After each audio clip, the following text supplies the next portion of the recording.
Hello, grade 7 students. Yesterday we solved exercises from 1 to 4 in the extra sheet. Today we will continue solving exercise 5. In the table given below, only one among the proposed answers to each question is correct. I'm reading the question for you. Write down the number of each question and give with the justification the answer corresponding to it. Okay, we have to choose the proposed answer. Which one of them is correct, A, B, or C, with justification. Now, 5 to the power 4. Power 4, so it's multiplied by itself how many times? 4 times. 1, 2, 3, 4, since power represents a form of writing of repeated multiplication. Okay, the answers are 5 times 5 power 3, or 5 plus 5 plus 5 plus 5, or 5 times 4. Definitely 5 power 4 is not addition of 5 by itself. Okay, it's not 5 times 4. So let's try to solve A. Option A says that 5 power 4 can be written as 5, then 5 times 5 times 5, okay, which are what? 5 to the power 3. Then the correct answer is A. Okay, now part B. If x equals 7 and y equal minus 2, I have to write x plus y equals to how much? X is minus 7. Here is x, okay? And y is minus 2. If I lost 7 marbles in the first game and in the second game I lost 2 marbles, then in all I lost 9 marbles. Okay? So minus 7 minus 2 is minus 9, which is option B. Now, 257, is it a perfect square, even number, or prime number? 257 is not an even number. It ends with 7, okay? Is it prime or perfect square? It has only 2 divisors. I can't write it in the form of x times x to say that it can be written in the form of a perfect square. Why it's prime number? Because it has only 2 divisors that are 1 and itself, which is 257. Okay, now 2019 to the power 1, we know that all the numbers to the power 1 remain the same. Okay, this number to the power 0, which is 1, and minus 1 to the power 2019, how can we deal with this one? If I multiply 1 by 1 by 1 by 1 2919 times, then my answer will stay 1. Okay, here I have 2019 plus 1 minus 1, so the answer is 2019. The double of the square of 3. Double means times 2. Okay, square of 3, it's 3 squared, or 3 to the power 2. Then it can be written as 2 times 3 squared, the double of square of 3. Okay, now if m squared equal 900, it means that there's a number m which I multiply by itself 2 times to get 900. Here, which number multiply by itself to give 9? 3. 3 times 3 is 9. Okay, here we have 2 zeros. It means that I'm multiplying by 100. 100 is 10 times 10, so I took one of them. Okay, I can say that 30 times 30 equals to 900. Then m squared equals to 900. This is number 5. Now, exercise number 6, write in the form of product of prime factor. Here, 3 squared, it's written in its simplest form, so we have to leave it.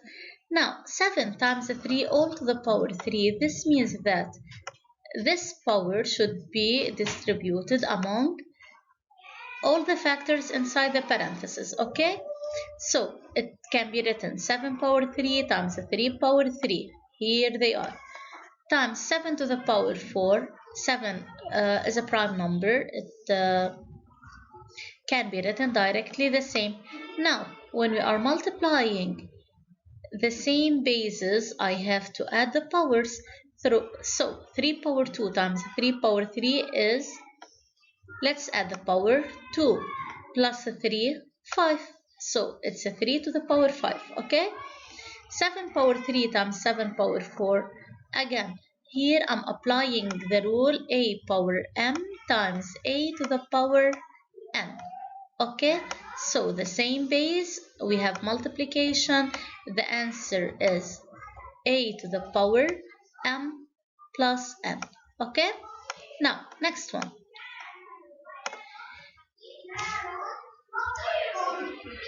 Part B, 10 times 8 times 25. 10 can be written as 2 times 5 as the product of prime factor, okay? 8 is divisible by 2. 8 divided by 2, 4. 4 divided by 2 is 2. 2 divisible by itself, and the answer is 1. So 8 can be written as 2 to the power 3. Okay? Now, 25 is 5 times 5, which is 5 squared.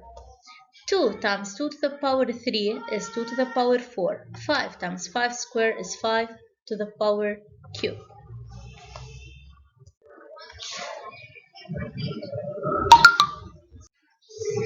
Now exercise 7. Given the following figure, calculate the angles ACB. This is the angle ACB here. Okay, here we have adjacent supplementary angles. The sum of these two angles ACB and ACZ is 180. So to calculate ACB, I have to say it's 180 minus ACZ. 180 minus 140, which is equals to 40 degree. Okay, that's how we write it. ACB equal 180 minus ACZ, this angle. So 180 minus 140 equals to 40 degree. The next angle ABC here. Okay, keep in your mind, they didn't tell me that XY and BZ are parallel. So even if we have alternate interior angles, up till now I can say that these angles are equal. Why? Since I don't know whether these lines are parallel or not. Okay, they didn't give me any given about that. So how to find this angle? If you look well, ABC is a triangle, and we know that the sum of angles in a triangle is 180 degree. So I can say that 180 degree minus these two angles, which are BAC and ACB. 180 minus 140, which is 40 degree. Fine. Now, YAC, this angle. Look, these, they are adjacent supplementary. One of them is 40, the other is 100. Their sum here is 140. So YAC is 180 minus these given angles CAB and BAX. So 180 minus 140 equals to 40 degree. Now, prove that XY is parallel to BC. Okay, now I have to prove that they are parallel. How? What should I do? Since XAB, these angles in the position of alternate interior angle, okay, XAB, this angle here, and ABC, this angle, they are equal. And I know that when the alternate interior angles are equal, then definitely the lines XY and BC are parallel. Okay, if you please, you have to write the correction in your classwork copybook and hand in your work, okay, in the assignment. Take care of yourselves. Bye bye.